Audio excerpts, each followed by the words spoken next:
네, 반갑습니다. 오늘 토론회를 진행하게 된 한경대학교에 근무하는 조용훈입니다. 시간이 충분히 지금 한 2시간 정도 주어져 있어서요.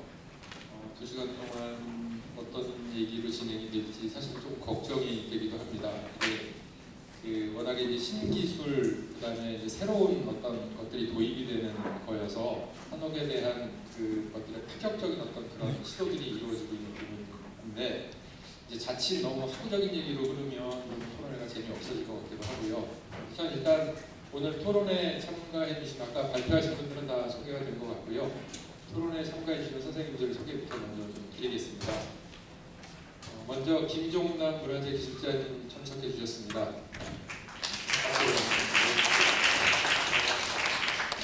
간단하게 먼저 소개를 드리면, 현재 실무 경력, 그러니까 문화재 한옥 쪽에 실무를 하고 계시고요. 경력 한 20년 정도의 실무를 갖고 계십니다.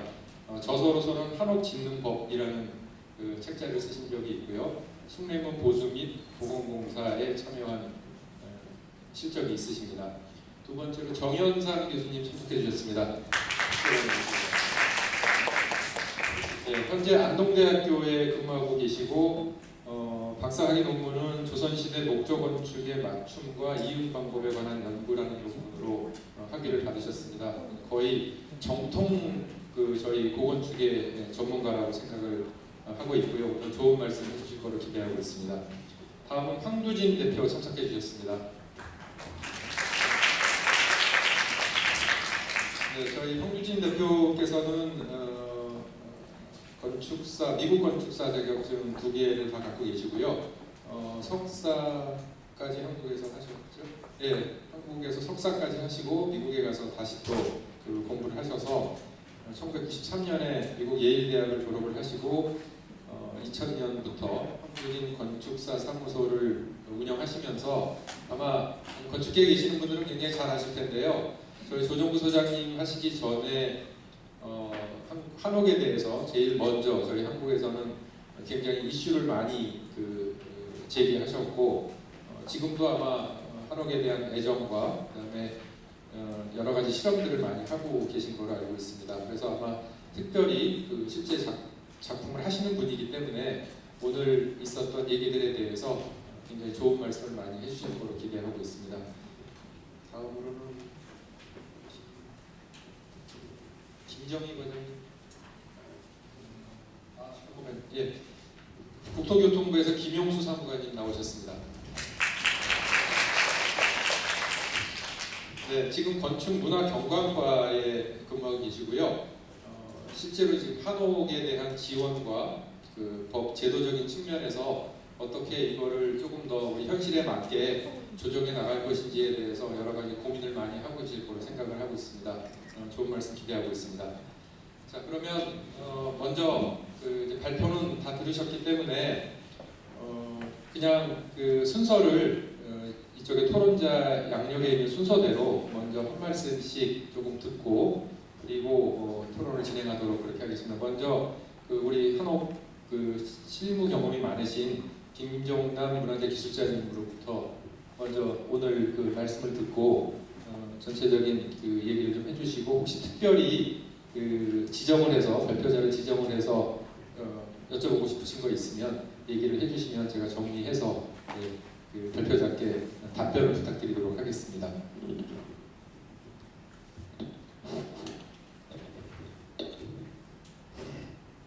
예, 김종남입니다. 오늘 실험적인 한옥 짓기라는 주제로 이 토론에 참석하게 됐고요. 그리고 이제 먼저 세 분이 실험적인 한옥에 대해서 쭉 발표하는 거 잘 들었습니다.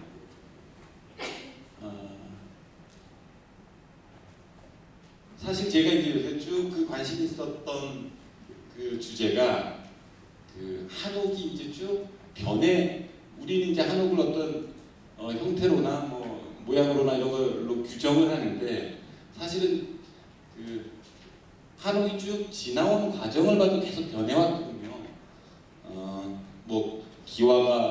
기와도 옛날부터 있던 건 아닐 거고, 어느 순간인가 이제 기와라는 새로운 자재가 개발됐을 거고요. 아니면 종이도 아마 예전에 없다가 이제 어느 순간인가 종이가 생겼을 텐데 그 종이 때문에 이제 창문이 바뀌든가 뭐 내부의 디자인이 바뀌든가 해서 쭉 변해왔을 거고요. 그리고 요새 보면 그 난방 연료도 하나 바뀌면서도 이제 집의 구조들이나 이런 것들이 계속 변하고 있는데, 그래서 사실은 우리가 집 얘기를 할 때 제일 그 중요하게 생각해야 되는 게 당연히 그 변하고, 그런데 우리가 지금 한옥 얘기할 때는 사실은 어떤 그 정해져 있는 그 한옥의 모양이 있고 거기에 맞춰가지고 지금 쭉 그 기술적인 얘기들이나 이런 것들을 하면서 실험적인 한옥이라고 이제 규정을 하는데, 사실은 요새 제가 이제 좀 관심 있는 것들은 그 한국 사람들이 그 다른 나라 사람들하고 다르게 이제 좌식을 하고 뭐 그래서 좌식 공간으로 들어가려면 신발을 벗어야 되고 뭐 쭉 해서 이제 그 살아가고 있는 기거 양식이 다른데, 그래서 사실은 기술적인 문제에 또 관심을 가져야 되고 우리나라 사람들이 이제 뭐 다른 나라 사람들하고 이제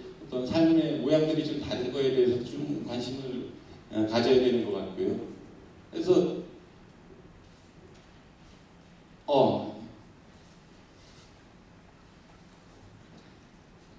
오늘은 아마 그래서 이제 쭉 그 집의 변화에 대해서 이제 얘기를 하게 될 거니까요. 그래서 이 정도로 마치고 쭉 그 내용을 이제 좀 모아가야 될 것 같습니다. 네. 이상입니다.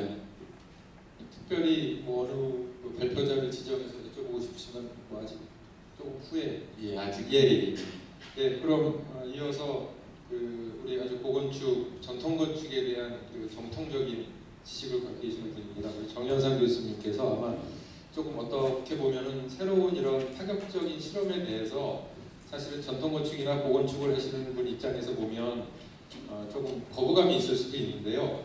어떤 생각을 갖고 계신지 좀 들어보도록 하겠습니다. 아주 굉장히 불리타분하고 아주 원형의 매너리즘에 빠진 사람처럼 이렇게 얘기를 해주셔서 감사합니다. 사실은 이 자리를 끌려온 이유는 제가 철물로 제 집을 한옥이랍시고 짓는다고 해서 끌려온 것 같습니다. 사실 남들은 안동 사람들은 뭐 한옥인이 아니니 갑자기 한 2주 전에 계명대학교 건축과 학생들하고 뭐 한옥 연구한다는 친구들이 한 2차가 우리 집 앞에 팍 섰어요. 집사람도 놀랬어요. 그냥. 이게 조그만 집에 뭐 2차에 내리는 게 자동차가 내리는데 한 70, 80명이 내리는 것 같아요. 우리 집이 이게 다 까발려지는, 쉽게 얘기하면. 이제 그러면서 이제 집에 이렇게 얘기를 좀 쭉 하는 과정이 있었습니다. 근데 저는 순수하게 전통 건축을 연구를 하고 공부하고 가르치지만 생각과 결과는 전혀 다른 쪽으로 가고 있습니다. 어떻게 하면 현대화할 것인가, 그리고 내가 가장 흔한 대로 내가 이 동네에서 가장 쉽게 쓸 수 있는 인부 아저씨와 이웃집의 아저씨를 데려다 쓰는 집을 지어보자. 그게 보편화로 갈 수 있고 대중화로 갈 수 있는 방법이 아닌가, 저는 거기서부터 시작을 했습니다. 근데 원칙은 있었습니다. 그 원칙은 제가 전통 건축을 통해서 배우는 원칙이었던 것 같아요. 그래서 아까 여기 선생님들 세 분의 발표 중에 이강민 소장님 얘기하신 발표 내용하고 매우 같이 하는 부분이 있는데, 저는 5 감각기관을 통해서 건축을 인식하고 공간을 인식한다고 봅니다. 우리가 뭐 다 아시죠? 가장 많이 눈으로 보이는 게 공간 인식하는. 근데 오늘 조정구 소장님이 이렇게 보여준 사진들을 보면 굉장히 시각적인, 이렇게 눈으로 보이는 어떤 관점에서의 건축들을 보여주신 것 같고, 청각, 뭐 후각, 촉각, 미각. 그 다음에 플러스 되는 게 저는 한 가지가 또 있다. 생각이다라는 겁니다. 그에 따라서 다를 수 있다. 선택에 따라서. 누군가는 그러더라고요. 저희 집을 두고 한옥인이 아니니 우리 집 앞에서 막 싸우더라고요. 싸우시던지 뭐. 그래서 저한테 물었어요. 그런 감각기관으로 당신이 집을 한옥을 보고 다녔는데 이 집에 있냐? 좀 있으니까 이 앞에 있는 사과밭에 꽃이 활짝 피더라고요. 제가 만든 건 아닙니다. 이웃사람 아저씨가 밤새 뭐 낮을 통해서. 근데 저는 가만히 쳐다봅니다. 근데 그게 전통 건축물에서 봤던 어떤 요소들을 저는 이렇게 차용해서 이제 쓰는 방법론을 이제 따라가는 사람 중에 한 사람입니다. 이제 그런 방법 외에 형태에 대한 문제, 아까 철골에 대한 얘기도 했는데 저는 철골로 집을 짓고 있습니다. 그 구조 R&D 사업 뭐 이렇게 조인트 부분 뭐 연구하고 하는데 왜 하는지 저는 모르겠습니다. 이제는 그냥 용접 기술만 좀 더 배웠으면 그거 안 해도 될 수 있었는데 저희 집사람도 그런 얘기를 하더라고요. 그래서 그런 부분, 그래서 이제 그런 오감각의 기관 플러스 생각이라고 하는 관점에서 어떤 것을 기준으로 내가 이 집을 지어봤을까? 과거의 집을 보면 거기에 다 걸리더라고요. 그리고 오늘 발표하신 선생님들도 그러한 얘기 속에 있는 것 같아요. 그래서 조정구 선생님이 지었던 얘기하는 삶의 방식, 생각의 문제인 것 같아요. 어떻게 그걸 받아들이고 어떤 것을 선택할 것이며 어떤 것은 버릴 것인가. 그 속에 얘기를 좀 그래서 거기에 가짜도 있을 거고 실체도 있고 뭐 여러 가지 얘기를 하셨는데 그런 부분에서 삶의 방식이 앞으로 우리 미래에 어떻게 갈까? 그럼 우리도 그거에 대한 좀 한옥에 대한 준비를 해야 되지 않는가? 이제 과거 거를 한옥을 요리하는 것은 조선시대 거 얘기하는 거고 지금 얘기를 가고 있죠. 그러면 100년, 200년을 흐른 다음에 우리 한옥을 이제 후배들이 얘기를 할 때는 정현상이가 철골로 진 집도 한옥이라고 할까? 모르겠습니다. 근데 절반은 한옥이라고 합니다. 철골인데 석가래 없습니다. 선자 석가래 없습니다. 아까 구조 얘기를 하셨죠. 디자인적인 측면에서 그런 부분에서 우리가 좀 고민을 할 필요가 있다. 제가 어느 날 스님이 한 분이 작고하신 스님한테 저희 또래 스님이 행사에 있는 스님이 저를 찾아오셨어요. 요즘 한옥들 한다며 다들 선자 석가래에서 처마가 곡선이 아름답게 해서 참 좋더라. 다 절간처럼 져준더라. 절간집 아니니? 궁궐집 아니니? 관공서 아니니? 그런 얘기를 하더라고요. 경상도에는 선자 석가래 쓴 집이 옆으로 안 돼요. 다 추녀가 없어요, 뭐지. 근데 우리는 그게 다라고 얘기를 하고 있는 것 또한 어떻게 보면 아까 저 은평구 얘기할 때 아니다라고 엑스표를 친 것은 몇몇 사람들이 그러한 한옥 교육에 그거에 빠져 있는 거예요. 우리가 잘못된 교육도 있다라는 부분은 확실하고요. 그래서 우리가 기술 개발을 하고 디자인 개발을 할 때 좀 그러한 다양한 한옥들을 좀 봤으면 누군가는 저보고 안동 가서 안 올라온다고 그러는 이유가 거기 있습니다.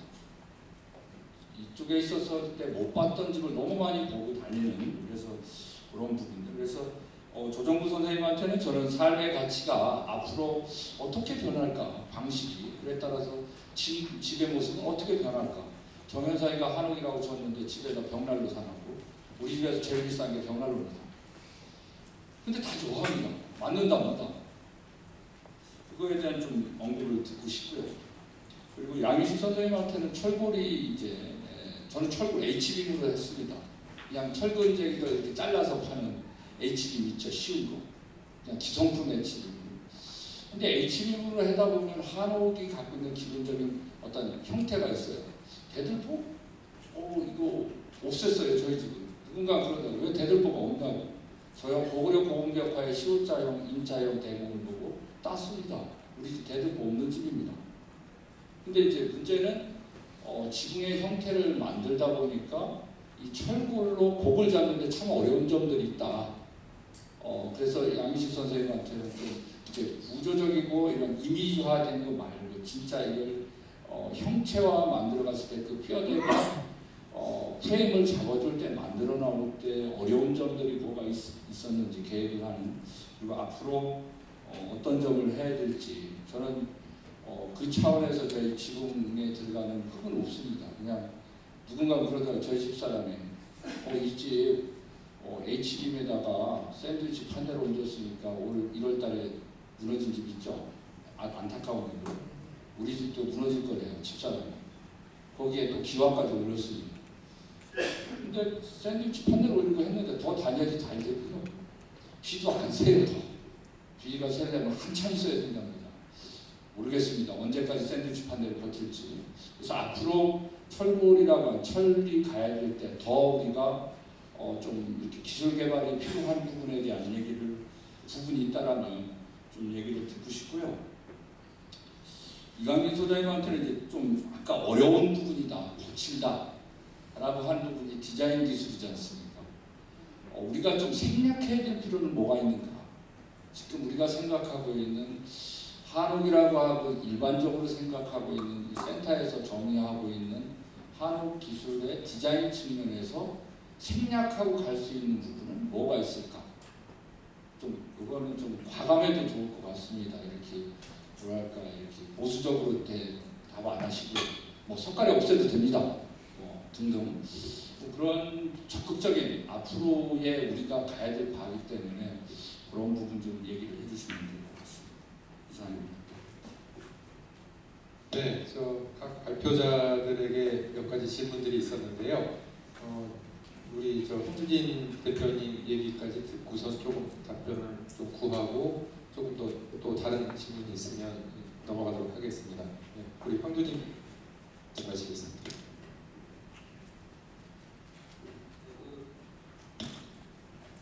제 자신에 대해서 잠깐 좀 소개를 드리는 게 좋을 것 같습니다. 저는 이 자리에 와서 좀 한옥 얘기를 하게 됐지만 사실은 제 스스로 생각하는 제 정체성은 이제 현대건축을 하는 사람인 것이고 제가 한옥을 사실 우연이라고 할 수밖에 없는 계기로 2004년부터 좀 작업을 하게 됐는데 올해가 딱 10년이 됐어요.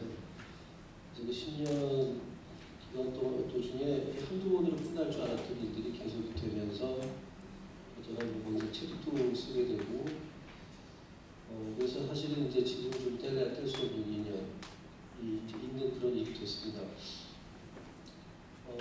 아까 사회자께서 저하고 이제 조정부 소장 얘기하시면서 제가 보니 약간 좀 사실이 좀 다른 게 조정부 소장님이 저보다 학교는 후배시지만 한옥장을 먼저 하셔서 제가 오히려 많이 배웠던 그런 입장이라는 걸 말씀드리고요.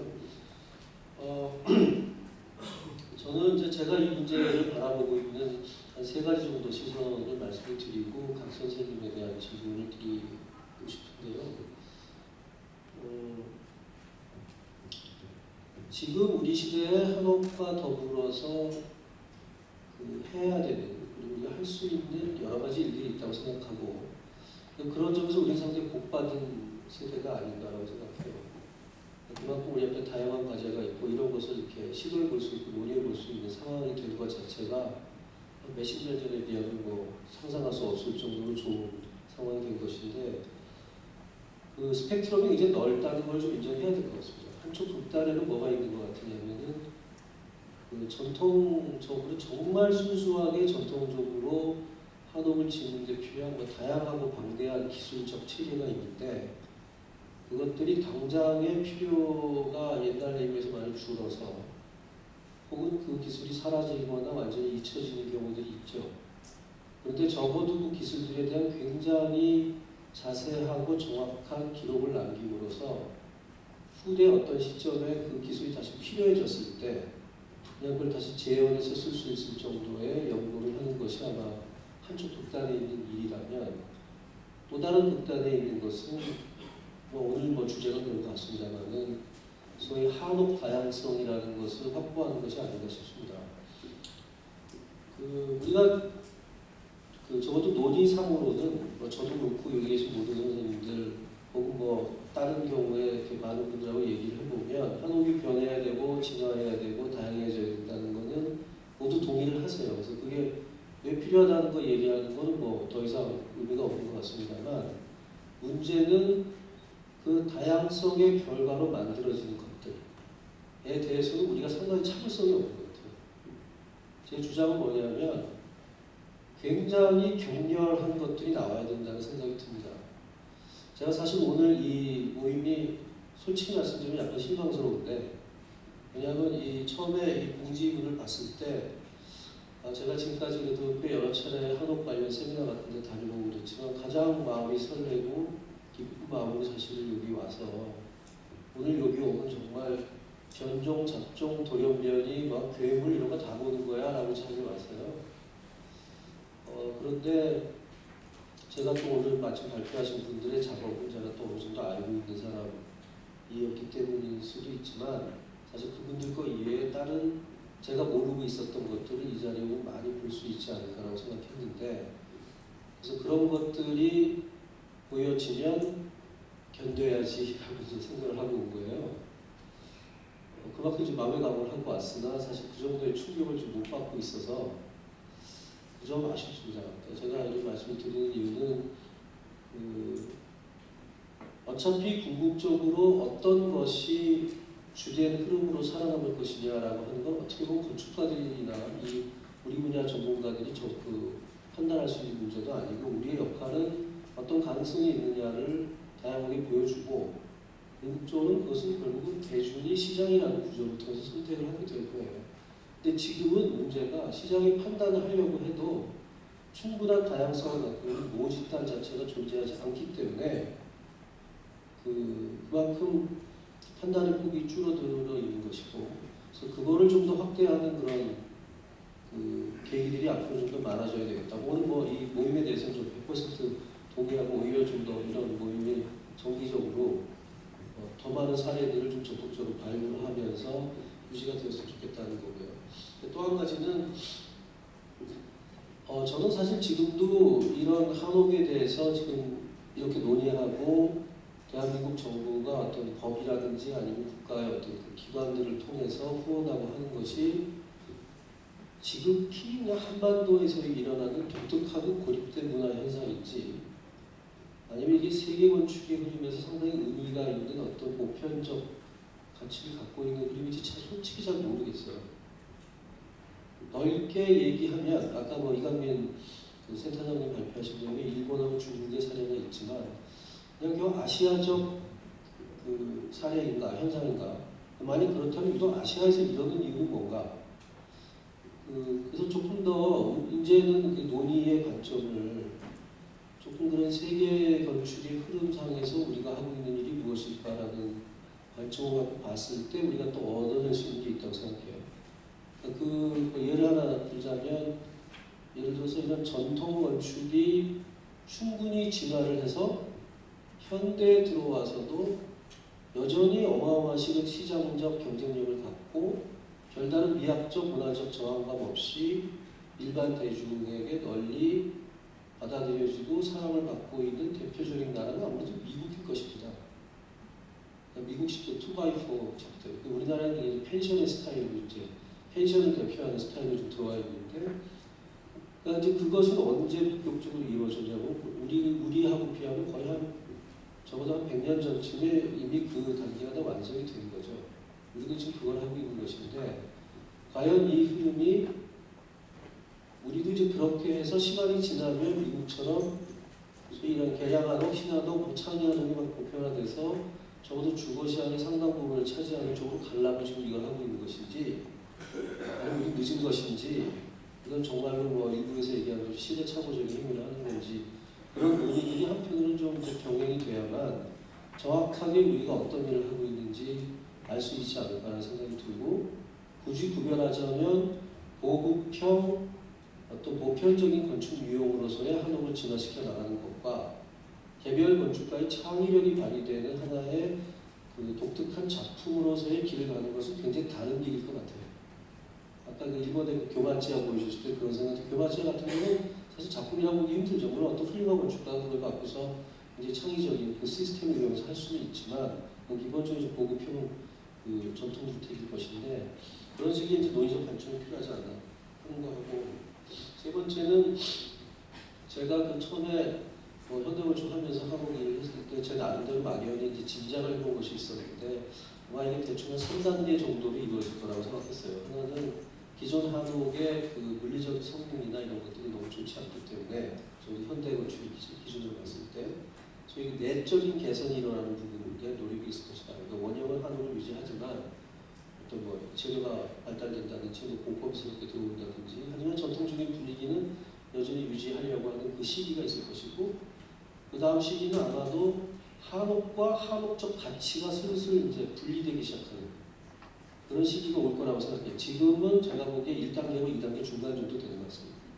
3단계는 뭐라고 생각하냐면은 한옥이라는 단어가 갖고 있는 개념적 유효 기간이 지나서 우리가 별로 그 단어에 대해서 이렇게 뭐 정서적 애착은 여전히 남아 있을지 모르지만 현실적으로 그 개념의 그 어휘의 의미가 그렇게 이전 같지 않은, 저도 지금 같지는 않은 미래 어떤 시점에 그런 단계가 올 거라는 그런 정도의 생각을 제가 갖고 있는 것이고요.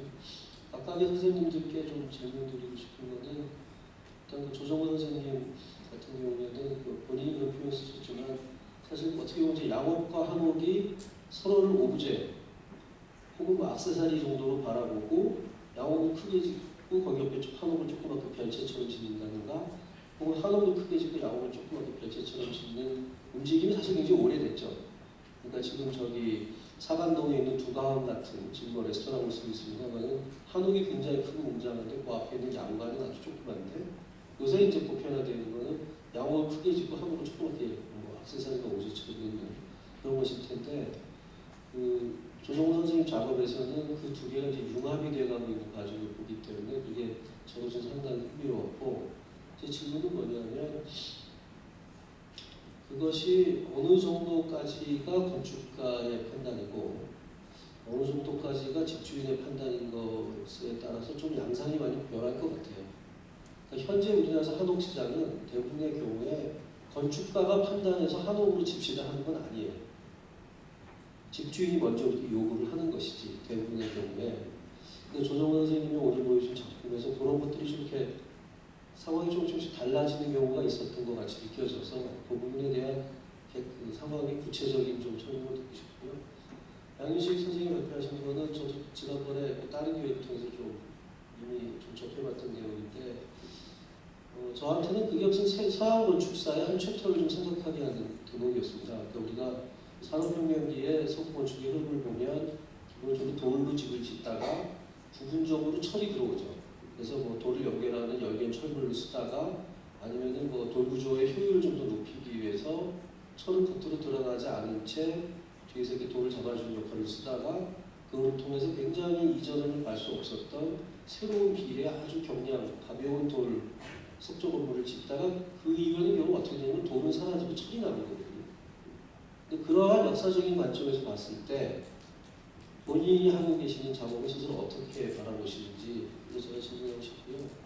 세 번째 그 이강민 그 센터장님 발표하신 내용에 대해서는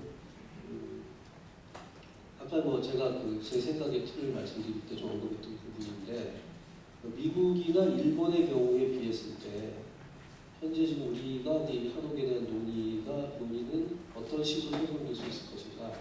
보편적인 세계 건축의 흐름에서 이러한 노력들이 어떤 것이라고 볼 수 있을까에 대한 센터장님의 의견을 좀 듣고 싶습니다. 감사합니다.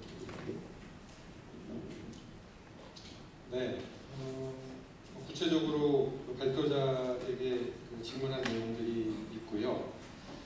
사실은 그 국토교통부의 그 사무관님의 그 얘기까지 같이 듣고 그 발표자들의 얘기를 들으려고 했었는데 사실은 이제 그 국토교통부에는 이제 법과 제도에 의한 이제 뒷받침 문제라든가 조금 종합해야 되는 어떤 그런 내용들이 있을 것 같아서 우선 지금 얘기하신 것들에 대한 거를 먼저 잠깐 그 답변을 듣고 그리고 혹시 뭐 좀 역으로 좀 다시 그 별도 질문이 명확하지 않거나 무슨 뜻인지 모르겠다라는 생각이 있으면 한번 왔다 갔다 한 다음에 우리 국토교통부 얘기를 좀 듣는 게 어떨까 싶습니다.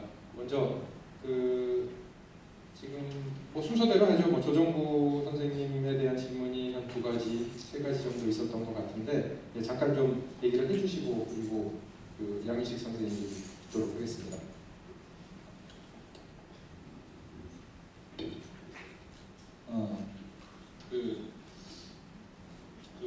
황두진 사장님이 날카롭게 지적을 하셨습니다.